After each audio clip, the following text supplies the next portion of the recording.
Hello, everyone. Welcome to episode 152 of the J Situation Podcast. I'm recording this on February 28th, 2023.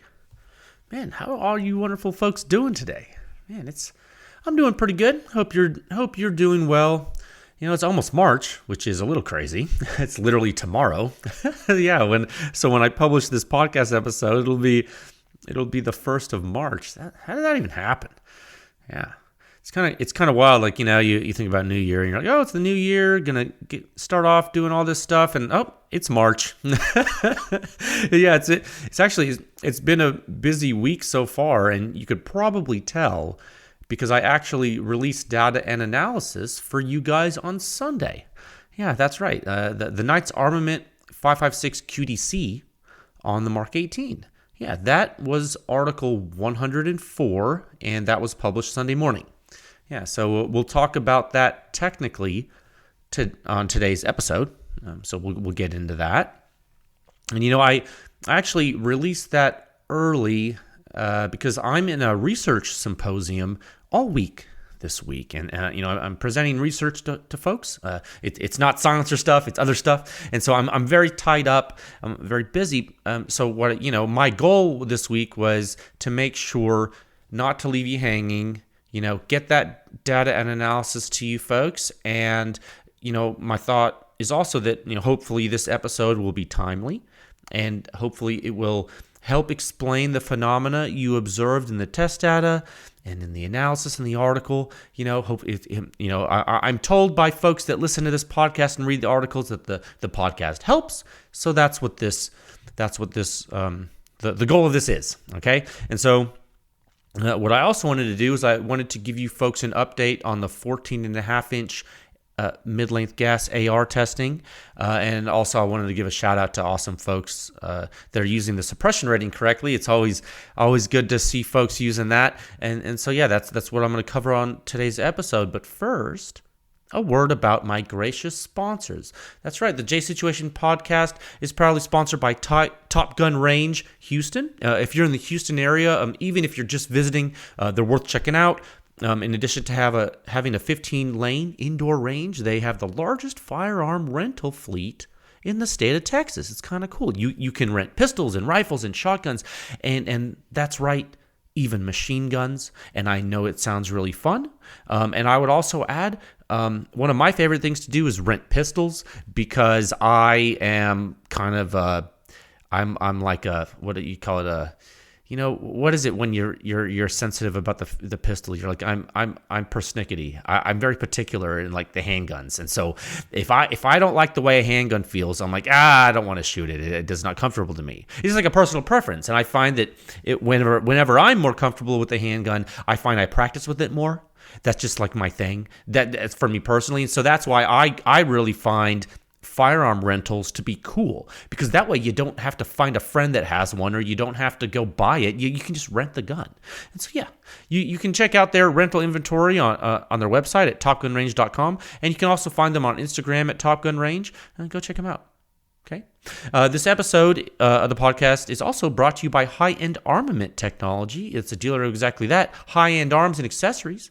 These guys sell all kinds of crazy stuff, man. And they have significant longevity in the machine gun game, the NFA game, and significant expertise with the items. So significant expertise in the procurement and operation and night vision and all kinds of different optics like thermal, infrared, sighting systems. I'm telling you, man, Robert and his crew, decades of experience, actual knowledge of the gear. So if you're trying to find something that's hard to find, go check them out, okay? They're a great place to call. Check them out at highendarms.com. on Instagram at High End Arms, and they even have a Facebook page, which is also High End Arms. All right, I hope they can help you folks out if you need it. Tell them Jay sent you. And as always, the J Situation Podcast is proudly sponsored by Silencer Shop. That's right, you can use their kiosk, do your fingerprints and photos electronically, and in turn, you cut down on errors, you simplify your silencer purchasing process, you get a money-back guarantee. It's great. No transfer fees, no paperwork errors, just you and your silencer with no drama. It truly is silencer ownership simplified. And check out the show notes, coupon codes for True Shot Gun Club and Magpul. There's links to go support the site by doing that. PSTEN at magpul.com. That's PS10 at magpul.com. $10 off your order of $100 or more. And lastly, this podcast is sponsored by Pew Science. Pushing the silencer industry forward one test at a time. Visit pewscience.com for the suppression rating. It's the simplest, most accurate, hear and safe rating for your suppressed small arms based on true human inner ear response from the entire gunshot from before combustion takes place all the way until all the combustion is gone. And Pew Science is the home of the silencer sound standard. 7 sections. The most in-depth and accurate silencer data and analysis in the world. Check it out on pewscience.com. And as always, you can support this podcast. You can support Pew Science. You can support all the testing I do by joining with a membership at pewscience.com. There's even a donate feature if you want to do that. And you know what? You definitely don't have to. If you're not into that, something that's free, doesn't cost you anything, give the podcast a good rating on iTunes or Spotify. Give it a little 5 stars there. Helps folks know that silencers and guns are awesome. Helps to normalize the use of suppressed small arms. Okay. So, again, like I said in the intro, there are 3 topics that I have prepared for you today. The first, topic 1, Sound Signature Review 6104. The Knight's Armament 5.56 QDC on the 5.56 Mark 18. This is the technical discussion of the article that I published on Sunday. So, per typical, the podcast following an article publication, I discuss it technically. Topic 2, the 14.5-inch mid-length gas AR test uppers have been purchased. That's right, they have. Now we wait. Now, what, if any, predictions do you guys have for performance changes going from the 10.3-inch Mark 18 to the 14.5? I don't know. We'll talk about that. And then topic 3, man, I think folks seem to be using the data appropriately. Folks are choosing silencers for the guns. And, sometimes you don't need the quietest stuff. But usually your use case, don't you? And I think looking at the silencer features you want and then using the suppression rating with it to help can be cool. So thanks to the members who make all that possible for the folks out there everywhere that are using it. I think that's really cool, okay? Yeah, I want to talk about that. So let's move into topic 1 at a time of 7 minutes and 20 seconds. Okay, write that down. Get some water here. Okay, so topic 1, Sound Signature Review 6104, the Knight's Armament 5.56 QDC on the 5.56 Mark 18. Okay, this is the technical discussion of the article that was just published this past Sunday.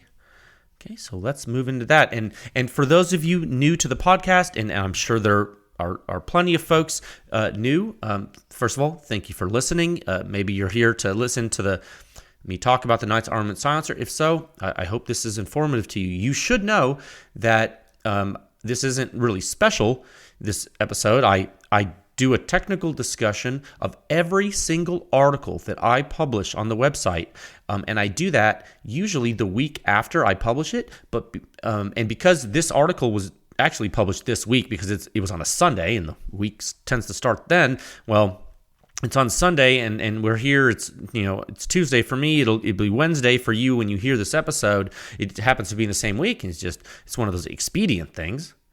And so I hope this helps you. People tell me it does help when I do a podcast episode to explain the technical analysis. Some people learn better. Some people like written word and pictures. Some people like spoken word, and some people like neither. Which is also fine. Or some people like both. I don't know. I guess that's all the combinations, right? 1 second. So okay, before we talk technically, I want to kind of give you a little bit of a little opinion piece here. I really didn't anticipate this being as big a deal as it ended up being. I didn't. But it turns out the performance of this silencer is so important to people that some of those people dedicated days of their lives talking about Pew Science because of the article. It was so interesting. Never in a million years did I think a silencer that has been out for a long time but was difficult for consumers to buy would generate so much publicity for this effort. I had no idea. When the gentleman that loaned me this silencer for testing, and by the way, Just so you know, this is important. He also loaned me the shorter version of this silencer, which is called the QDC CQB. It's literally the model name. It's QDC slash CQB for, like, you know, close quarter battle, because it's very short. That short version. When he loaned me both those silencers to test, he told me the reason he was doing that because he had to know. He wanted to know. It's like, oh my gosh, how do these stack up? He's a, let me tell you, I'm not going to give you his name, you know, OPSEC, but I'm going to tell you, he's a Pew Science member. He supports the effort. He puts thousands of rounds through a bunch of suppressed rifles. He shoots Knight's Armament silencers. He shoots Surefire silencers. He and the guys he shoots with, they're like kind of high end. Okay, so these guys, like, they want to run the best stuff. They have the Gucci gear and everything. He shoots a lot under night vision, a lot of classes. He takes a lot of courses, like, you know, during the years. Like, I mean, this guy is I guess you would call him a shooter. Okay, he shoots a lot, and, you know, and he wanted to know how do these silencers stack up, and a lot of the people, him included, and folks that other people that use the Knight's Armament silencers, you know, they all tell me apparently they're really good under night vision. I've never shot the Knight's Armament silencers under night vision, but I'm taking their word for it. These guys tell me they apparently are really great under night vision. That's cool. Another thing, a lot of folks also like how the Knight's Armament silencers tend to flow a little bit faster. And you know what? The QDC that I tested, it seems to, actually, when you look at the data, and we'll get into the data in a second. I just wanted to mention that. So this guy that loaned me the silencers, he wanted to know. He's like, man, I wonder how they stack up. And that is why he loaned them to me. And believe me, before he did that, I tried to get some for testing because everyone was demanding them. You know, people like him were like, dude, you tested the Surefire. I got to know, like, give me Knight's data. And I tried, I searched. I actually talked with a Knight's Armament at the time. I talked with a gentleman, and he actually tried to get some silencers to me. He couldn't. And it was crazy. And, you know, I wasn't asking them to be a client and me test for them. No, I was literally I was like, can I just, like, borrow some? Can I buy them? Do you have demo units I can test? Like, this is just in such high demand. I want to do this for Pew Science members. Can I do it? And we just weren't able to make it happen. I couldn't find any. And, you know, even if you look right now, they're like, I don't know what the MSRP is. I don't really keep track of that for silencers, but I know these are like multiple, like, they're selling for multiple times the MSRP. Like, these things are going for like $3,000, $5,000, $10,000 for like one silencer. Like, it's like, what? It's kind of it's a little bit odd. So again, last year I made the decision to accept some Knight's Armament silencers on loan for testing. I was like, let's just do it. So you know, I got the NT4, the old NT4 from Lucas at TRX Arms. They're a Pew Science member. He had one. He's like, you want to test it? I was like, yeah. Cool. So I did that, and did the same thing. A bunch of people emailed me to offer. At least four or five people last year, like, personally emailed me with their contact information. Actually, here in Texas, they're all here in Texas, I think. Or actually, this guy isn't that ended up doing it, but one guy, he ended up having two of them that he was like, yeah, I want this, do it. The QDC and the QDC CQB. He sent them to me. So we released the data on Lucas's silencer, the NT4. We released that in review 78. So you saw that before, and we'll talk a little bit about that today again, just referencing that with the QDC comparison. And then now I've tested the QDC, the 5.56 QDC, and I tested the CQB. So I released the QDC data Sunday. I released the CQB data later. And by the way, if you look at the photo that I posted to accompany today's episode, it actually has the CQB from that gentleman on the Mark 18. I thought it was a cool picture, so I'm posting that. I think that's relevant, given all the hubbub. And I hope you guys like that picture. It's a very pretty silencer. Okay, 1 second. Okay, so boy howdy. So let's start to get into this a little bit here.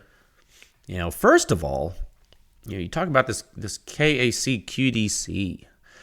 First of all, you guys know the 5.56 QDC. You know what it is. It's just an NT4 with a better mount, one less baffle, and some porting inside. Right? It's manufactured in a more modern way, right? It's better, it's newer. But you guys know that, right? And you know what? You might not know. You guys might not know that, and that's okay. But I'm telling you now, so you know. But for the people familiar with Knight's Armament silencers, like that all know that, and all those people that saw the NT4 data last year, they all agreed with how the NT4 performed. So wouldn't you think the people would see the 5.56 QDC data and realize the silencer does exactly what we think it should do? Like, wouldn't you think that? Like, knowing what the silencer is, like, especially if you shot it. Like, if you shot the silencer and you know what the silencer is, like, wouldn't you think, like, this is reasonable? Like, that's what you would think. It seems very reasonable to think that folks would see this review as almost boring in a way, right? Because really, like, if you know how the silencers are made, these results are actually a little predictable in a way. Like, now, it doesn't mean the results aren't interesting. Because I found them interesting. I think they are interesting. But I also thought these results were a little predictable. And so I'm asking these questions rhetorically. I'm asking you, like, don't you think? But you know what? It turns out, I'll tell you, everyone who uses this silencer that has spoken with me, like, they seem to agree with these conclusions. They agree with the analysis. For such a rare silencer in consumer hands, every single person that has reached out to me about their actual experience with the silencer, they have agreed with the analysis in the article. Okay? It happens every time. It was cool to see it happen this time too. So that's always refreshing, man. I love when it happens. When, like, I just to give you a little window into my personal mind, and the mind of a lot of the engineers I work with. Whenever an engineer does analysis and we get confirmation from others, like in a different way, like third party, it always feels good, dude.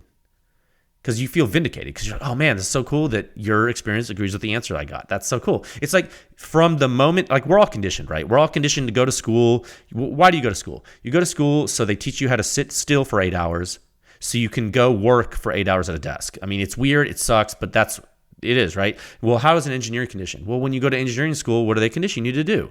They condition you to take the theory and what you've learned, do the work, get an answer, and keep doing that, and get the right answer. Keep getting the right answer. Work to get the right answer. Like, that's what we're taught to do. It's a learned behavior, right? It's like a training. That's what you go through in engineering school. It's just like a doctor or a surgeon might go, and when he does his residency and stuff, they might be trained to, like, a cardiac surgeon might be trained to, like, do a certain suture, like, again and again and again, blindfold. I don't know. I'm not a doctor. That seems hard to me. But what I'm saying is, like, everyone has their thing, right? So for, like, an engineer, my thing is, like, I'm trained to do a certain thing. I've done it for 17 years now, and I did it again for you and showed it to you on Sunday. And the folks that read it said, hey, that agreed. Good job, Mr. Engineer Man. And I said, thank you. That means a lot. I appreciate, because I try really hard. Okay, so that's, from my perspective, that's what I see when I do this. Just so you know. Okay, that's, like, me personally, like, what my mind, what goes through my mind. So that was the largest group of people that I interacted with. Because, I always get feedback after every review, good and bad, right? And this time, it was actually more than I thought there would be, because I didn't think as many people had the silencer because I haven't been able to buy one. Turns out, I guess everyone bought theirs before I knew about them, because like everyone and their mom has these things, and they're very vocal. And the largest group of people, the people that shared their real experience, those people that have a lot of rounds through these silencers, they were super helpful, and it was super comforting. I was like, that gave me a warm fuzzy, right?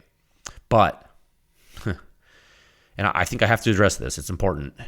There are some very vocal people, very vocal. They're very loud, very vocal people that are very, very upset that the silencer is louder than they think it should be. Or they're very upset that I said, apparently, or like the suppression rating, the analytical answer, analyzing all the waveforms, they're upset that the suppression rating says that the silencer is louder than they think it should be. Now, I can't do anything about that. Like, I can't change reality. Like, I can't change the way the gas flows. I can't change the way the silencer is made. Okay?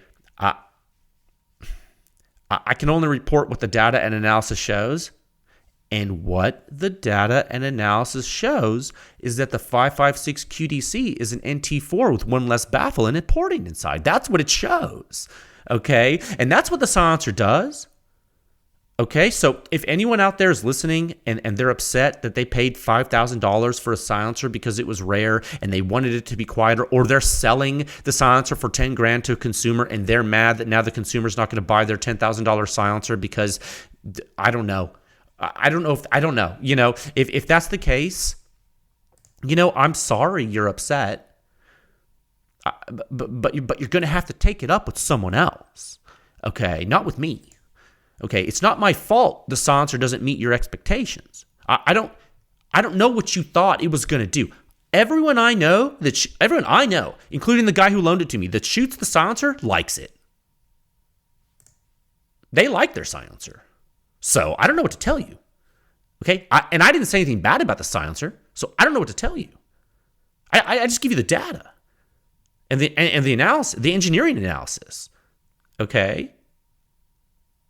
So I just wanted, maybe are those people are the people that use it and like it, are they not upset because maybe they had better expectations and then they knew what they were getting? Or maybe they just read the article. Maybe they read the article, because everyone that's read the article that owns the silencer is like, man, this is so awesome.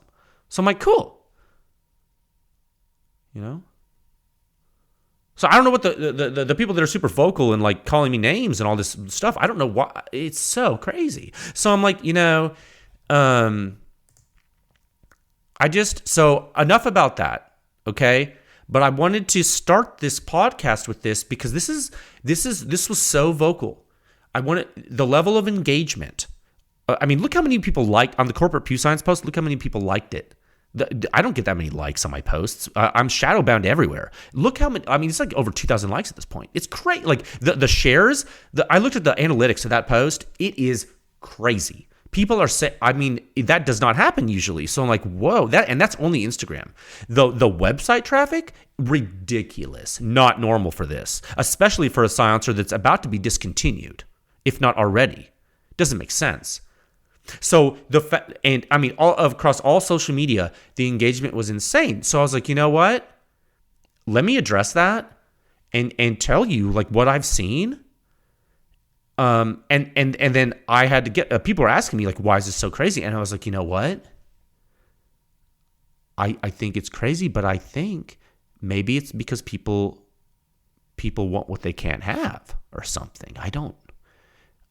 And maybe the Knights Armament QDC is a big case of that.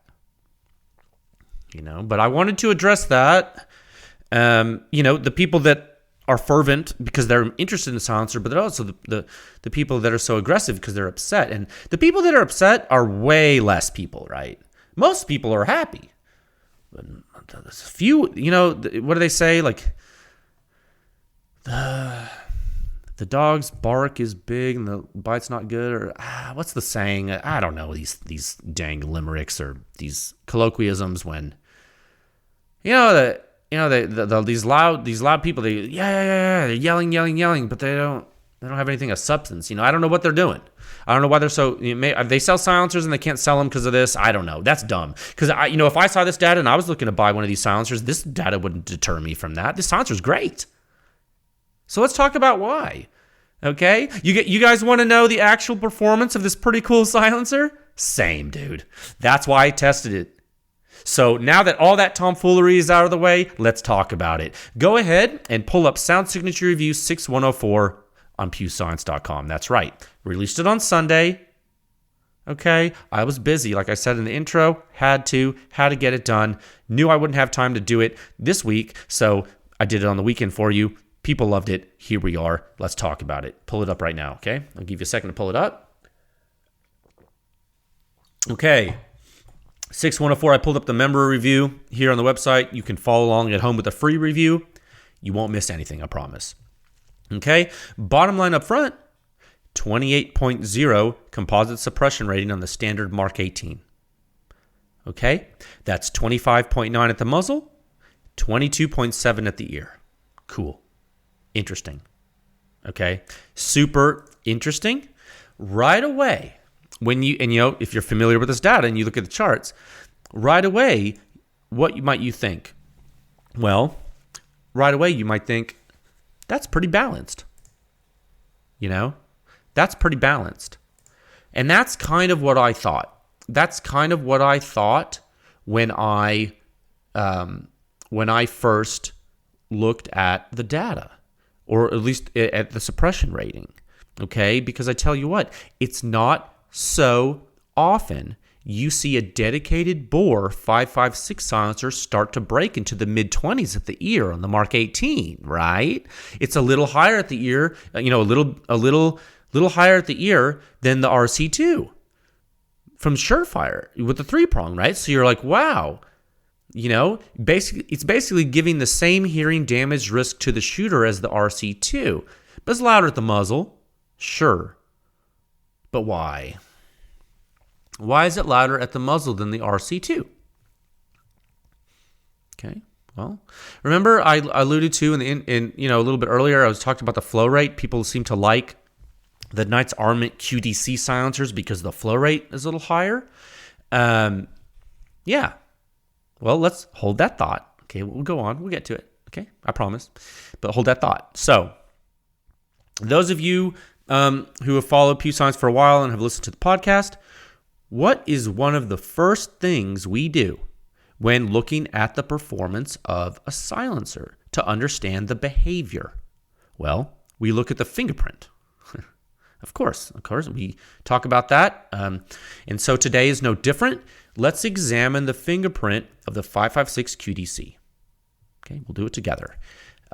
What you want to do is you want to scroll down in the article here, scroll down past the words, past the color chart, past table 1, all the way down there until you get to figure 1A and figure 1B.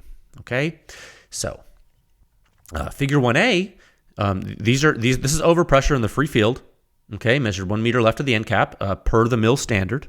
Okay, per the silencer sound standard. Okay, so you have then overpressure in the free field. Figure 1A shows you that at full time scale from before combustion takes place all the way until all the combustion is gone. And how do you know that? Well, you can see the bolt returning to battery in the waveforms in late time. That's how you know that time scale is real, okay? Okay, so one thing you may notice right away when looking at this is the vertical axis scale. Okay, the pressure in pascals. The pressure seems to be relatively high. It's interesting, right? It's interesting. Well, let's keep going. Hold that thought. We'll keep going. Now, I zoomed in on the early time portion of the signature to see the fingerprint in a closer view in figure 1B. Okay, same data, just zoomed in, and I put only the first 3 shots so you can read it more easily. Okay, so now you can see what the silencer does. That's the purpose of figure 1B. So let's talk through figure 1B. First, you get the bullet exit event. Okay, what is that? Well, that's a Mach wave coming off the bullet, and it's nested with a gas jetting, right? Because that's how a silencer presents, and especially this one. And it's pretty consistent over the shots. That first peak is very consistent. They're all overlaid right on top of each other there. Okay. And then what happens next? And again, we're stepping through in fractions of a millisecond, but that's what it takes to analyze a gunshot. You have to measure very quickly. That's why we measure at 1 million samples per second. That's right, a megahertz. It's the fastest silencer test data ever published publicly at this scale. Okay, that's why we do that at Pew Science, if you didn't know. So after that first peak, you see some extra jetting during the first shot, which is the black curve. That's first round pop. That's right. That's because there's extra air in the silencer before the first shot that allows combustion to be supported through an additional period of time. You don't get that when you have no air in the silencer, which happens at later shots. Okay, so that's why we have an FRP differential per typical. Now, when you look at the overall trend of the data in this plot in Figure 1b, you can notice that these pressure pulses seem to be building, okay? And they are pulsing early and often, and they build rapidly, and the amplitudes are not low. The amplitudes are not low, and for a relative judgment, if you want to do this, and it's particularly useful because they use a similar baffle design, if you go back to the NT4 review, and again, this is valuable because it uses the same type of baffle, guys. You're going to see in review 78, several reviews back, with the NT4, you're going to see there the jetting happens faster out of the QDC. It's happening faster now than it did with the NT4. Okay? Now, it turns out, yes, they use the same type of baffle, like all Knight's armament silencers. Even the dang Mark 23 silencer uses the same type of baffle. But it turns out the QDC has one less baffle than the NT4, and also there's a ported orifice plate in the silencer, and gas can flow through that faster still. So gas can flow faster because it has less baffles to go through. It flows faster because there's an orifice plate. Okay? So what would that do to the signature if you took a baffle out of the NT4 and put an orifice plate in it? What would it do? Let's say you took the NT4 that people have had for decades and decades. You took the NT4, you took a baffle out of it, you added porting inside circumferentially around the baffle stack. What would happen to the signature? Would the gas come out faster, or would the gas come out slower? Chances are the gas will come out faster, right? Would you agree? Would you agree with that assessment? You don't even have to understand silencers. If you dump gas into a vessel, it has a similar type of baffle inside the vessel, you took one of them out and you added holes in a plate where there used to be solid mass, would the gas go through the system faster or slower? Well, chances are the gas would come out faster. Are you tracking with me? I'm not trying to be condescending. I'm not trying to be pedantic. I'm not trying to, I'm going slowly because I really want you to, this is all in the data. It's right here, guys. Okay, I'm not talking about decibels.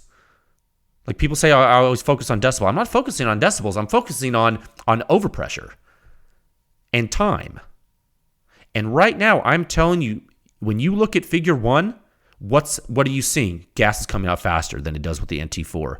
And if you don't see that in Figure 1b, that's okay, because guess what? We can look at it in a different way, and we can take the area under the pressure curve over time. The integration of the pressure history in the time domain is expressed as impulse, which is momentum transfer potential of the overpressure waves. Where can you find that? That's in Figure 2. Figure 2a and Figure 2b. Okay? And you can see that, lo and behold, steeper initial impulse slope. What does that mean? What does it mean? What does it mean that the 5.56 QDC has a steeper initial impulse slope at the muzzle than the NT4 when they have the same baffles, the same bore? What does it mean? It means the gas is coming out faster, there's more of it, and that is associated generally with a higher flow rate. And a lot of times that also means it's louder. Now, did that happen with the QDC in the data? Yes. Is the QDC designed to flow faster than the NT4? Yes. Does it flow faster according to users? Yes. Is it a positive attribute of the silencer? Yes. Is it louder than the NT4 at the muzzle? Yes. Now, is the QDC that much louder than the NT4 at the muzzle? Is it that much louder to the NT4 than the NT4 to bystanders? Is it crazy louder? No, it's not. A resounding no. An enthusiastic, emphatic no, it's not. It's not that much louder than the NT4. And that, my friends, is pretty interesting. That's interesting. That's important. That's the pay dirt here. Okay, so why? Why is it not super loud? Why is it not way, way louder than the NT4? What's helping that? Why? Why does the QDC work? Well, maybe the Knights Armament engineers are clever. I mean, not maybe. We know they're clever because Knights Armament has awesome engineers. But what physically is helping this? Well, we know we still have a dedicated bore, so that's good. What have we learned in the research progression so far? Dedicated bore, good. Yeah, very good. Now, they didn't increase flow rate by opening the bore. No. They increased flow rate by changing the baffle stack and adding porting. Different ball game. Okay. Is it smarter? Yeah. I mean, I think it was smart because what is Knights Armament also trying to do? What is Knights Armament also trying to do for their military customers? They're trying to suppress flash, aren't they? Yes. Can you suppress flash very well with an overboard system? Yes, you can. Is it harder? Also, yes. Okay. Does Knights also do some things in the silencer to help with flash? Yes. Is the Knights Armament baffle really awesome because it has a lot of surface area? Yes. How many times have I said that? 100 times. So, holistically, does all of this result in a more consistent signature than the NT4? I mean, maybe. I have a sneaking suspicion that one of the reasons the impulse signatures are so much more consistent with the QDC than they are with the old NT4 is manufacturing technology and flow shaping inside the silencer. Now I don't know that for sure, but I think that's what I think. That's what I postulated in the article. I think that's what I wrote. If you want to read it, let's see, scroll down. I'm pretty sure I said that, dude. Like, change in flow rate, this bullet points. Under figure 2, I wrote some stuff. It says significantly more consistent. That's objectively true. Let's see, suppression performance. I thought I said it in there. Oh, yeah. If you look at research note 1, paragraph 1, they have 2 bullet points. In the next paragraph of that research note 1, I say Pew Science postulates the high flow rate is made possible by the aforementioned early internal porting and baffle removal. The increase in consistency over the legacy NT4 is postulated to be due to both more normalized flow through the stack at the higher rate and improvements in manufacturing technology. Yep, I said it right there. It's in writing. I said it on Sunday. It's right there. Did anyone read it that got mad at me? Did anyone read the dang article where I said that the QDC is an improvement and it's great and it's a good silencer? I didn't say it's a great and good silencer, but I said, I'm giving you the technical reasons why it's an improvement. Did anyone read that got angry? I don't know. They certainly didn't read it. What did they do? They looked at the number at the top of the page. Why do I give a number at the top of the page? To make it accessible to everyone. Do you have to break some eggs to make an omelet? Apparently so. Sorry, I'm getting a little hyped up. 1 second. Let me calm down. I'm losing my mind because people are so crazy. It's like, just read it. Jeez, man. You're calling me names because you don't read. Okay, so let's go back to the data now. One interesting thing you see is the impulse steps. Let's go, I scroll down. Let me scroll back up here. Okay, this is actually really cool. I thought this was such a cool technical thing that happened with this silencer. It's one of the neatest impulse fingerprints I've ever seen, and I want to talk about it because I just think this is so cool. The way the Knights baffle, the Knights Armament baffles are so unique. It's one of the coolest things I think. I think Knights Armament silencers are so cool. I think the baffle's so neat. The crimped cone that Doug Olson developed when he was at Qualitech before Knights. All those guys are working together. It wasn't only Doug. There was other people there. And they're crimping this pipe with a press. And they're making this thing. And who would have thought they would put that in a silencer? I think it's so cool. And so when you look at this in Figure 2B, you can kind of see it in Figure 2A, but When you look at it in figure 2B, you're flowing fast, right? But you look at these stepped curves, and it's almost like you see consistent positive pressure and rarefaction pulses, and they're creating the steps. Well, I mean, look, no, actually, it's not almost like you're seeing that. That is that. What you're seeing in figure 2B is the physical phenomenon of what the pressure cycle is doing. And you see that expressed in the steps in the curves in figure 2B. It's a direct translation from pressure space in figure 1. Obviously, you're taking the integral in the time domain of the pressure. That's what you're going to see. So, if you go back to the NT4 review, I'm going to go back to review 78 because I don't want to talk out of turn. Let me make sure okay. The impulse curves are more erratic. So, if you go back in review 78 in the NT4 review, you're going to see those steps. You're going to see the step functions in the NT4 impulse as well, but they're happening later in time. The QDC, go back to the QDC review, you see it starts way earlier, right? You see it starts way early. No, excuse me. You see it starts way earlier. It's like, now you're starting to see the picture. SpaghettiOs, it's all starting to make sense. It's crazy. Is that because the flow rate is higher, so it's exercising the crimped cone baffle jetting faster and more aggressively, and you're getting that pulsing? Yeah, I think that's a big possibility, guys. Also, I think that because the manufacturing technology was better, you get things lined up better with the higher flow rate around the stack. Everything's more consistent. Dude, I think it's easier to be consistent like that. When you have a higher flow rate, when you have everything lined up better, the tolerances are better, the manufacturing technology is decades newer, I think that's why you see the QDC outperform the NT4 in this regard. The QDC outperforms it. Just look at the data, dude. It's right there. Let me get a drink of water 1 second. Okay, so far you're listening to me go completely insane. If you're still listening, I don't know. Hopefully some people are. So far, you're like, man, Jay, the QDC actually sounds kind of cool. Everything makes sense. Not sure why anyone would be mad about this. And I agree with that. That's because that's what I think. I think the QDC is cool. I like the silencer. I think it's nice. Now, there is something I wrote that might have made people upset. I don't know. Actually, the people that are upset, I don't know sure that they read the article. But if you did read it, you probably saw it. I wrote that the QDC has more first-round pop at the muzzle to bystanders than the NT4. That's what I wrote in there. That's what the data shows. That's why I wrote it. I wrote it because that's what the analysis showed. That's what the inner ear modeling showed. I didn't write it because I wanted to. I wrote it because that's what happened. And so I think, I think that is happening.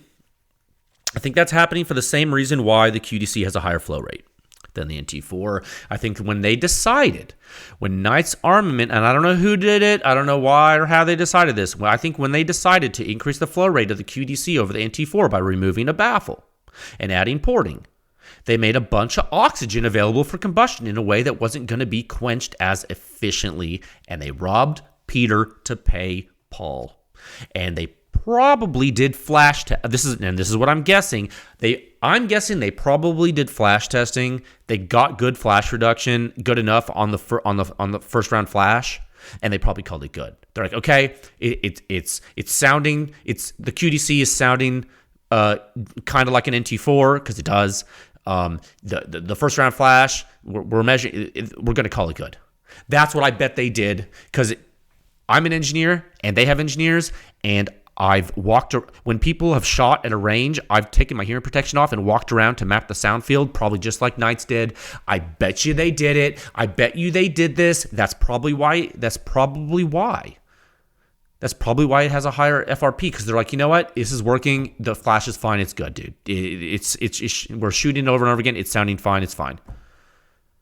I mean, I'm not a betting man, but if I was, that's what I would bet. Okay. So I can tell you right now, the reason there's more FRP, it's the way they're achieving the higher flow rate. And you know what? I can say definitively, that's the difference in the two silencers. Okay. Now, is that experience the same for the shooter?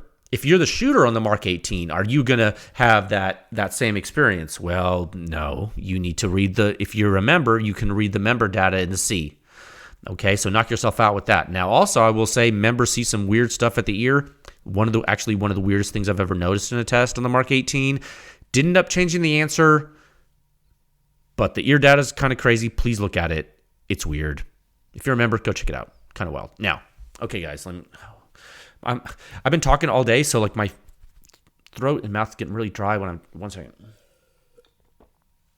I've literally been giving presentations for research all day, like I was saying all day, and I'm just like, it's one of those like, oh my gosh, nonstop presenting things. What was I? Oh, right. All in all, guys, I almost want to wrap this up, but no, we got more to talk about. But all in all, I think we kind of understand the silencer. Okay, let's go further because I haven't talked about some stuff.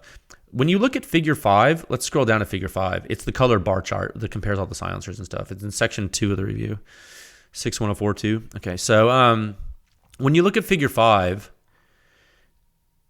it puts everything in context, right? So now remember, and this is important, so pay attention. The experimental research parameter, that is the omega metric, it's not published for 5.56. And the reason is because all the 5.56 data that's been published is on the 10.3 inch barrel Mark 18, and incomplete combustion is a little crazy. And it can make computation of that parameter a little inconsistent because of the incomplete burning. And so, again, if you look at the original proposition of the omega metric in, I think it was research article 40, supplement 640, we originally proposed 16-inch barrel 5.56 to compute omega 5.56, but we don't have that. So I have been computing it with the 10.3, but rather than present a parameter that has a little more uncertainty because of its incomplete combustion in the weapon system due to the fact that 5.56 is not designed for that barrel length, rather than present that, what I have done instead as a stopgap is I have put the chart in Figure 5 in rough order of that parameter. So, or at least that parameter computation. So you can still get kind of a feel for the metric order without giving you some. I don't want to give you some kind of crazy thing that would appear to be set in stone. That's not right. So I was like, I'm not gonna. Let me just put it in order. So if you look at where I put the QDC, it's sitting up next to a Salmon S and Nomad. It's pretty crazy, isn't it? Isn't that a little crazy about what we just talked about? Now, why? Why is that crazy? Well, I think it's crazy because the QDC is a dedicated bore 5.56 silencer, and it doesn't have any venting. Look at every single dedicated bore 5.56 silencer above the QDC on the chart. What do you notice? Well, let's go from the top. At the HXQD 5.56K, well, that's a flow-through. Helios QD vented. That's vented. Then there's another OSS flow-through. There's another OSS flow-through. Then there's the KGM R556 distal vents. Razor 762, well, that's a 30 cal. ARCs, well, that's basically a 30 cal. Razor 556, okay, that's basically a 30 cal. Like I'm talking about the bores, right? Salmon S, 30 cal. Then 5.56 QDC. Dedicated bore, no venting in the end. What? How is the omega metric so high? Why would it be up there in the chart, Jay? We already talked about it. They removed a baffle and had a porting inside, and it worked that well. Okay. And guess what? It's smaller and quieter than a Salmon S on the Mark 18, and it basically flows close to it. So is that impressive? Is the QDC impressive? Oh yeah, definitely is. QDC, very impressive silencer. I think the QDC is a very impressive 5.56 silencer. For that reason. Oh, what are you? Are the haters on suicide watch now? Because they heard me say that. Oh, wait, he said he likes it. I thought he said he hated it. No, I didn't say. I said nothing in the article that was subjective. I gave you the data. I gave you the analysis, and now I'm telling you what I think about the silencer. So the data says how the silencer performs, and now I'm telling you on the podcast that I think, according to the data, the silencer is impressive. Because of what it does. That's the subjectivity that I'm telling you that the silencer is impressive. So if the people that are mad at me want to take issue with that, I Are you mad because I'm saying it's impressive, or are you mad because you think the data should be different? Well, pick one. Maybe it's both. I don't know.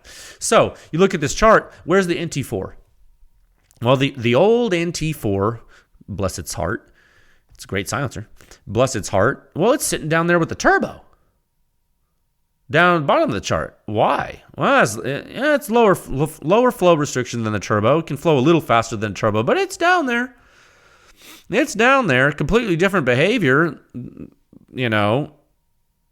completely different behavior than a turbo. Not perfect comparisons, but the gross flow behaviors fall next to each other on the charts. Okay, if they're similar, all right, just look at it.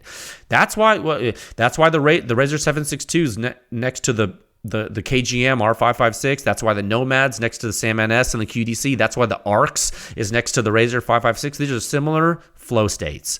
Okay, some are bigger jumps than others, but the ballparks are kind of close. That's why they're there. The suppression ratings, those are all over the map. And what this chart shows you, it really goes to show you that there is a lot to suppression besides flow rate. Imagine that. Because if there wasn't, wouldn't this be easy? It's not easy. Wouldn't it be easier if it was just like flow rate scaled with suppression? That would be like, well, first of all, it would be like dark ages of silencers, because we know that's not true. Right? It's not true. Wouldn't it be easier? Oh, it'd be way easier. I wouldn't have to do this. It's super easy. All right. So if you look at this, one second. If you look at this, some silencers that have a very high flow rate are very loud. Like the ARCS or the Razor 762 on the Mark 18. Those are very loud.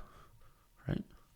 Okay. But by barely decreasing the flow rate, what do? You go to a Sam NS or a QDC and you do better. You're like, barely even increase the flow rate. Did better. Okay.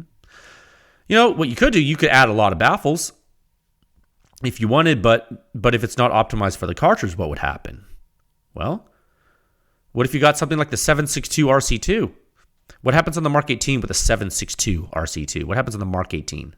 Well, it isn't that quiet, is it? No. It's basically giving you the suppression performance on the Mark 18 as the Sam NS. But it's bigger than the Sam NS and has more baffles than the Sam NS. Why is it not doing that well? Well, it's not optimized for the platform. So what do you do if you're Surefire? Well, what if you go 5.56 RC2? That's a silencer that was literally designed for the Mark 18. Well, what do you get with that? You get what you see on the chart. Incredible performance. The 5.56 RC2 is incredible on the Mark 18. It's designed for the gun. Literally designed for the gun. So yeah, they had to meet the requirements, so they did it. Is the 5.56 RC2 the most the restricted flow rate? Is the silencer, the SOCOM 5.56 RC2 from Surefire the most restrictive silencer on the platform? No.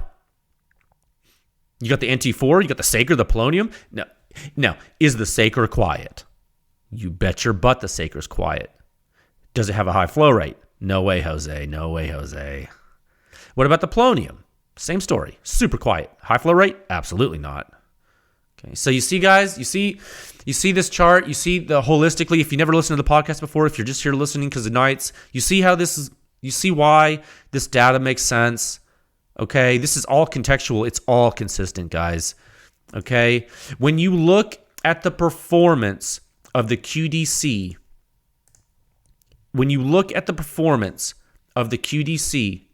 from Knight's Armament in context, it's actually doing something really cool. It's outperforming a Sam NS. It's neck and neck with the Nomad 30, and it's a dedicated bore 5.56 silencer with reportedly good flash performance and an awesome mount and great durability because the thing's in Canal. Come on. So why is everyone mad about the QDC performance? I feel like it's doing great. So could they have made the QDC quieter? Yeah. They could have made it quieter, but they're using decades-old baffle technology, and they're getting flow rate up by removing one of them. They're removing one of the baffles, and then they're adding porting. So, guys, what do you want? What do you want? What do you want from Knights? What do you freaking want? You want it to work miracles? It can't. It's literally doing the best it can do, and people got mad. So guys, read the article. Listen to the podcast topic. Listen to this podcast topic again and again. If you're mad, I'm sorry, but I can't help you. I can only explain the dang silencer, okay? So that's that. That's it. Knights Armament QDC, durable, looks cool, flows fast, decent sound suppression on a short barrel, the crazy Mark 18, right? The mount's incredible. Possibly one of the coolest mounts ever. You rotate the locking collar. It forces ball bearings into the little machine recesses on the muzzle device. It locks up solid. It's incredible. Has an indexing pin which clocks it the same way every time. It's great. Doesn't leak. It's awesome. I think I give all these details in the article. I do. The old NT4 is cool. I want one. Don't have one. Maybe someday. The QDC, I think it's super cool. Also want one. Don't have one. Maybe someday. Okay. So Knights Armament is going to release a new silencer soon. I saw them at SHOT. They're 3D printed. I looked inside. Are they more advanced? Yeah, I would think so. I don't know. Do I know how they're going to perform? Well, they have vents on the end, so I assume they're going to flow fast. Are they going to be quiet? I don't know. They might be. I don't know. Will I test them? Yeah, I think so. I mean, all signs point to yeah. Hope to. So thanks for listening to the topic. Thanks to the Pew Science members who loaned me difficult to find silencers to test. You guys came through again. Couldn't do it without you guys. Thanks to Lucas for loaning the NT4 last year. Thanks to the Pew Science consumer member who loaned me the QDC and also the QDC CQB. I released that data for you guys too. For now, you can see the picture with today's episode with the small silencer on there to hold you over. It's just a picture, but it's cool looking. So thank you to everyone. I hope this topic helps people cope with the fact that the silencer has performance that's normal for what the silencer is. There is no mystery. The earth is indeed round. Calm yourselves and please just remember that. Okay, let's move into topic 2 at a time of 56 minutes and 24 seconds. Okay, let me get a drink of water. Okay, I hope that topic helped people. I hope it helped. That's all I can say. Okay. All right. Topic 2. The 14.5-inch mid-length gas AR test uppers. Yeah, we purchased them. So now we have to wait for them to come in. So let's talk about that and what predictions you guys have for how the performance is going to change on this different platform, I was thinking that I was like, how am I going to tell people that I bought these? Like, I'll be like, I did a thing, like all the kids say nowadays when they do something. No, I put in the order with Daniel Defense after talking with him for like 2 weeks. I put in my order for the 14.5-inch. I met with him at SHOT, and then I talked with all kinds of manufacturers and rifle companies, and I ended up talking with Daniel Defense for 2 weeks about this, and I put in the order for the 14.5-inch mid-length uppers.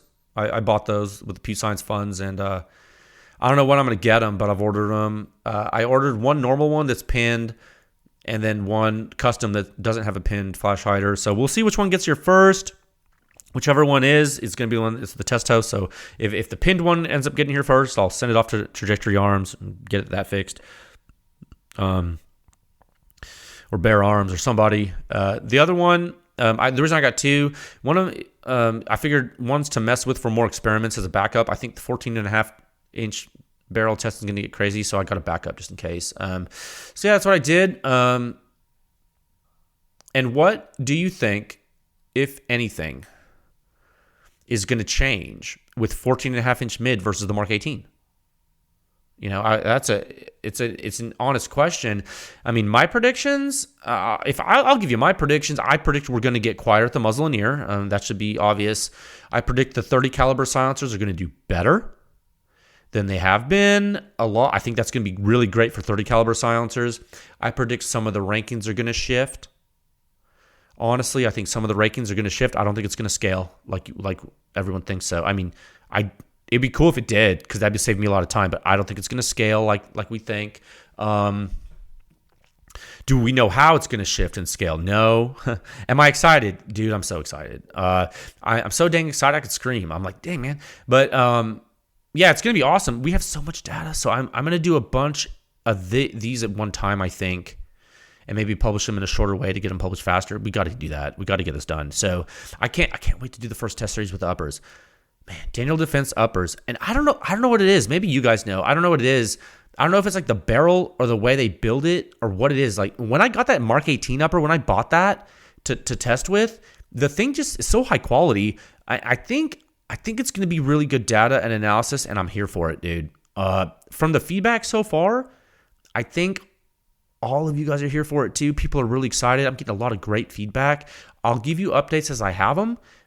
So this is a major initiative. This is like the SCAR project is cool. The night vision's cool. The SCAR brader and everything I talked about, that's cool. This is a major, the 14.5 mid. This is very important. Okay. So this is going to be a constant thing, major initiative. Please expect updates. Now, by the way, something happened today, and it's been happening off and on, and I haven't really given it much thought until it's been happening more and more. And so finally it happened today again. I was like, you know what? Let me do a poll. Some people are saying they want me to test some of these long silencers on the Mark 18, like the Nomad L, the Hyperion, stuff like that, right? I did a poll on Instagram. It's actually going on right now on social media. If you listen to this podcast early enough, it'll still be going on. I asked people if they want me to test those silencers on the 10.3 inch, on the Mark 18, the long silencers. I've already tested some of them, so I already know what's going to happen. I have the data. So I have a feeling we're going to publish them, which is so crazy to me, but I didn't think people were going to want those, but they do. So I'll probably do that. You know, you put those on a 14.5, the gun would be so dang long. You put them on a Mark 18, the 10.3, maybe that's what people's thoughts are. Like, well, the barrel's super short. Can I use my really long silencer on it and end up being a wash? I'm like, I guess. What would you do? Like end up with basically like an 18 to 20 inch barrel AR unsuppressed compared to like a 10.3 with a 9-inch silencer. You know what I mean? I don't know. Maybe that's what people are thinking. It's cool. I mean, I guess things get quiet. Spoiler alert. So, and by the way, some of these long silencers, they actually do better than others. I have to test that. I've tested a few. You'll see it. I think it's going to hurt some feelings probably, and people get mad. But hey, I have the data. So if you guys want it, go vote in the poll and tell me. We don't have to do it, and you know what? That's not going to take away from the 14.5. 14.5 takes priority, but these weird long silencers on the Mark 18, sure. If you want it, I'll do it. All right. Let's go into topic 3. We're making good time. Topic 3, a time of 1 hour, 1 minute, and 52 seconds. Okay. Topic 3. Yeah, real quick. This is just a quick note. I've noticed it's really great and really positive. A lot of folks seem to be using the data appropriately, which is really great. Folks choosing silencers for their guns. Sometimes you're not looking for the quietest stuff. But a lot of times when you are choosing a silencer for a gun, you definitely know what you're going to use it for. Okay. And that's great. And so I think when you look at a silencer's features to see if they're appropriate for your use case, and you look at the suppression rating, if it's available for that too, you can kind of make a judgment call and you can help. Okay. So I wanted to thank the members for helping make that possible, because you're helping everyone with their silencer choices. And it's really great to see folks make informed decisions. And even today, right before I started recording this podcast, I got some DMs, and I think I shared one of them. I shared a couple of them. One guy, he told me, you know what? He got a Nomad L thanks to Pew Science data. I was like, oh, that's cool. Another guy got a Surefire. Another guy a CGS. Another a Polonium from Otter Creek. People are finding stuff to fit their needs. And the really cool, I don't care what you buy ever. What's cool is people tell me, they're like, you know what? Your data helped me find this. Another guy, he was a law enforcement officer. He asked me, you know what? I'm looking at the YHM silencer for a duty gun. What do you think about that? And we talked about it. I'm like, oh my gosh, these people are using the data. They're looking at the features they want. They're looking at the suppression. It's a holistic system, right? And it's really great. All of this information's out there now, because people can decide based on their use case. And that's one of the reasons I developed the suppression rating. You don't always need the quietest thing. You might not care that much about sound. You might want certain features like weight, length, mount, flash, whatever. Any of the 9 things if you go to pewscience.com/rankings, there's 9 things at the top of the page I list. Okay?